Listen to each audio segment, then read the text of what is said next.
Assalamualaikum warahmatullahi wabarakatuh. Perkenalkan, nama saya Rahma Kurniati. Pada kesempatan ini, saya akan memandu teman-teman dalam pembelajaran menulis puisi. Apa saja hal yang harus dipelajari dalam menulis puisi? Ayo kita simak bersama.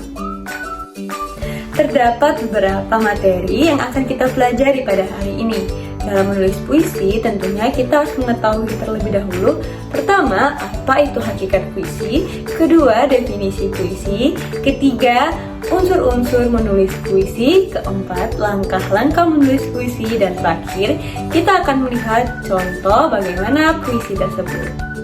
Pertama, hakikat puisi. Puisi merupakan karya sastra yang digunakan untuk mengungkapkan pikiran, perasaan penulis dengan menggunakan bahasa imajinatif. Biasanya dalam karya puisi ditemukan ritme, rima, serta diksi-diksi yang indah. Selanjutnya kita akan membahas tentang definisi menulis puisi. Apa sih itu puisi? Sebelum pembelajaran materi, tadi kita telah menonton sebuah video pembacaan puisi. Menurut teman-teman, apa sih puisi itu? Apakah sudah terpikirkan seperti apa puisi itu? Nah, mari sekarang kita akan bahas lebih detail mengenai definisi puisi. Puisi didefinisikan sebagai bentuk ekspresi perasaan penulis melalui kata-kata yang teratur yang menggunakan unsur estetika seperti rima, irama, metafora, juga simbol-simbol yang memiliki arti atau makna yang mendalam. Waluyo juga menyampaikan tentang puisi, yaitu merupakan karya sastra yang diungkapkan melalui pikiran dan perasaan penulis yang disusun memusatkan pada kekuatan bahasa dengan memperhatikan struktur fisik dan juga struktur batin.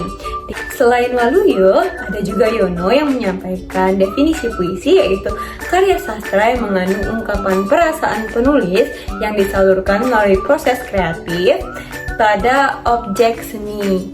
Nah, berdasarkan beberapa pendapat tadi, dapat disimpulkan bahwa puisi merupakan karya sastra yang berupa kumpulan bait-bait yang di dalamnya terdapat kata-kata yang disusun sedemikian rupa dan memiliki makna yang mendalam terhadap perasaan penyair. Nah, bagaimana adik-adik? Apakah sudah mengetahui apa itu definisi puisi? Jika sudah paham, kita akan lanjutkan pada materi selanjutnya. Sekarang kita akan membahas tentang unsur-unsur puisi. Dalam membuat puisi, kita tidak sembarangan mengungkapkan kata-kata saja, tapi kita juga harus memperhatikan unsur-unsur dalam pembuatan puisi. Unsur pembuatan puisi ini terbagi menjadi dua. Yang pertama, unsur batin, dan yang kedua adalah unsur fisik. Mari kita bahas mengenai detail dari unsur fisik juga unsur batin. Yang pertama, unsur batin puisi. Unsur batin puisi terbagi menjadi 4 bagian.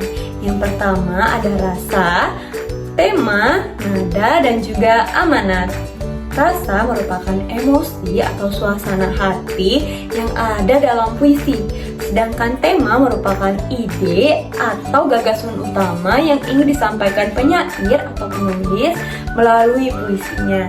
Yang ketiga itu adalah nada.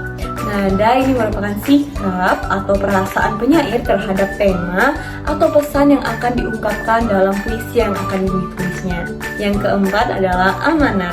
Dalam membuat puisi tentunya terdapat amanat atau pesan moral atau pelajaran yang dapat diambil dari apa yang kita ungkapkan.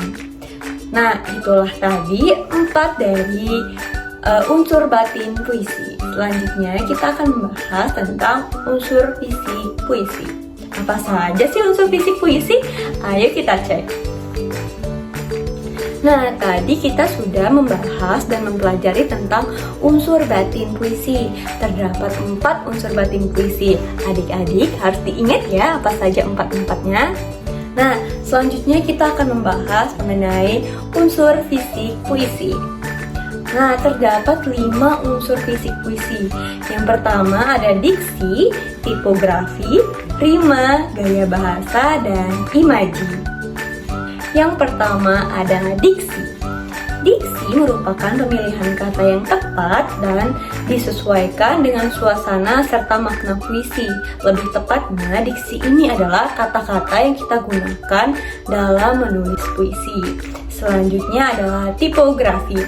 Tipografi ini merupakan tata letak puisi pada halaman yang membantu membentuk struktur puisi. Tipografi ini bagaimana kita menyusun setiap bait puisi yang akan kita buat. Selanjutnya yaitu rima. Rima merupakan pola bunyi pada akhir baris yang membentuk suatu keselarasan bunyi seperti A, atau AB, dan lainnya. Gaya bahasa. Terdapat banyak jenis gaya bahasa yang bisa kita gunakan dalam membuat puisi.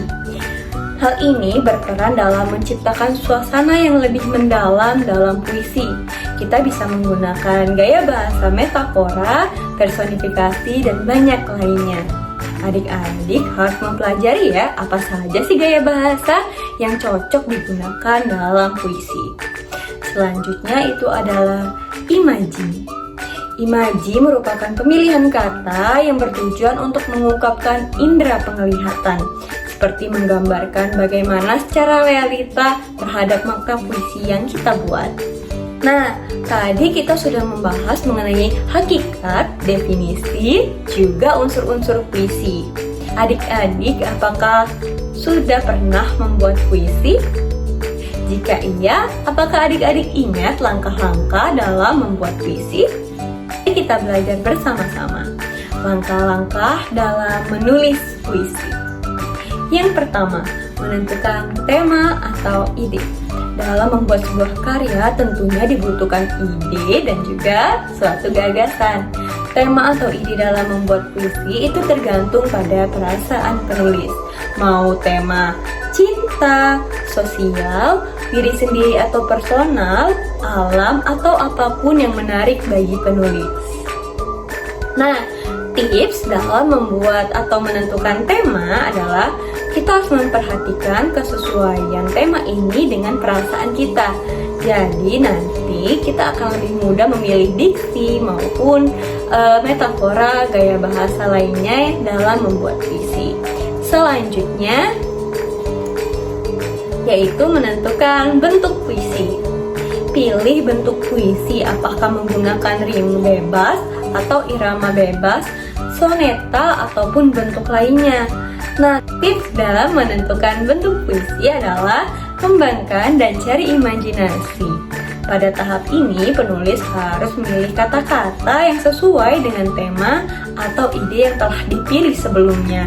Jadi adik-adik, dalam membuat puisi kita harus menentukan tema atau ide dengan hati-hati agar kita bisa menentukan diksi serta struktur yang lainnya. Yang ketiga, menyusun diksi yang tepat. Setelah menentukan tema dan menentukan bentuk puisi, kita harus menentukan diksi yang tepat. Seperti yang kita pelajari sebelumnya, diksi merupakan kata-kata yang digunakan dalam bait puisi. Nah, gunakanlah kata-kata yang tepat untuk menggambarkan perasaan atau suasana yang dirasakan oleh penyair atau penulis puisi.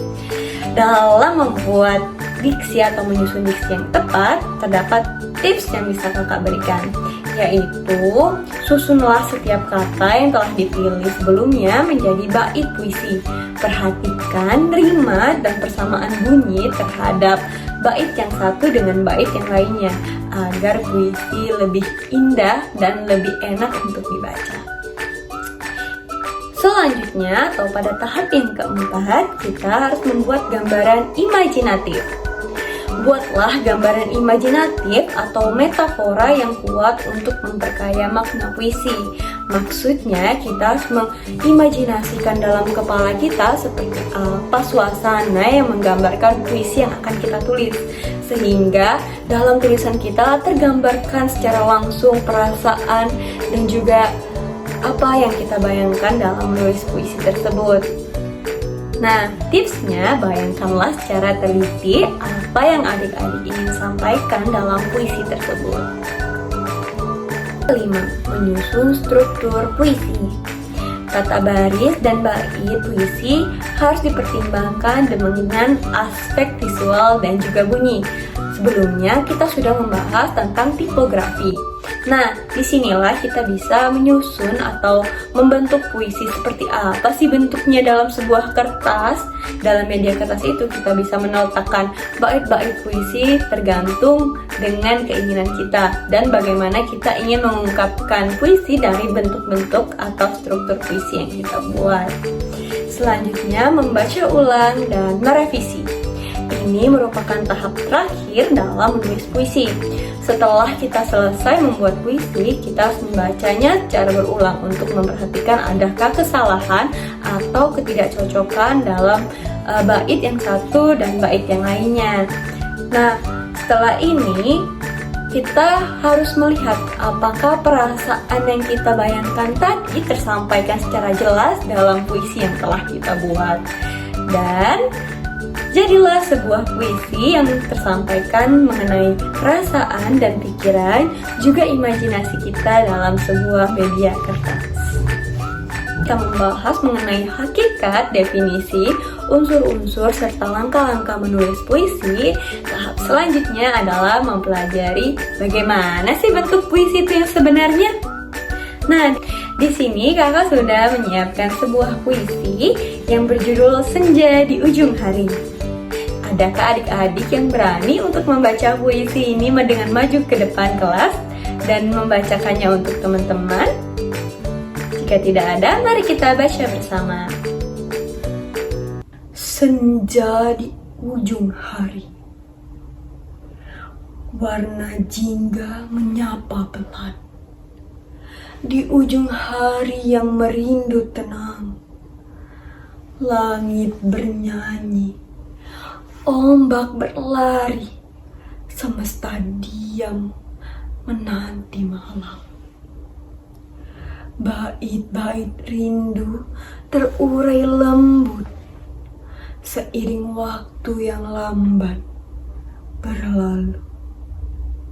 Senja pudar, malam menjelang, rindu terjaga di ujung hari. Nah, itu tadi merupakan contoh membaca puisi. Nah, kita sudah membaca dan sudah menyimak bacaan puisi yang telah ditampilkan sebelumnya. Nah, dari puisi tersebut, mari kita analisis apa saja sih yang ada dalam puisi tadi. Yang pertama adalah tema. Menurut adik-adik, puisi tersebut bertema tentang apa? Bagaimana bayangan adik-adik dalam membaca puisi tadi? Apa? Tentang keindahan senja? Ya, benar sekali. Puisi tadi menggambarkan tentang keindahan senja. Tidak hanya senja, juga menyampaikan tentang kerinduan, juga kedamaian. Itu merupakan tema puisi yang tadi kita lihat. Selanjutnya, diksi. Menurut adik-adik, apakah puisi tadi telah menggunakan diksi yang tepat dan sesuai dalam menggambarkan tema yang disajikan? Apakah ada yang menjawab iya, kurang, atau tidak sama sekali? Itu tergantung dengan persepsi atau pandangan kita sendiri. Nah, di sini puisi ini menggunakan kata-kata jingga, rindu, tenang, dan pudar yang digunakan untuk menekankan suasana tenang dan haru. Selanjutnya yaitu rima. Pola rima dalam puisi ini tidak jelas, tetapi ada keselarasan bunyi antara baris per barisnya. Dan yang terakhir, perasaan apa yang disampaikan penyair dalam puisi tersebut adalah perasaan damai, perasaan nostalgia, dan perasaan ketenangan. Nah, itulah tadi mengenai puisi dan analisis dari puisinya. Nah, itulah tadi contoh membaca puisi atau contoh dari puisi. Setelah mempelajari banyak hal tentang puisi, apakah adik-adik sudah siap untuk menulis puisinya sendiri? Jika iya, mari kita membuat puisi setelah ini. Itu saja materi yang bisa disampaikan pada kesempatan kali ini. Sampai berjumpa di lain waktu dan pada pembahasan yang lainnya. Terima kasih. Wassalamualaikum warahmatullahi wabarakatuh. Sampai jumpa.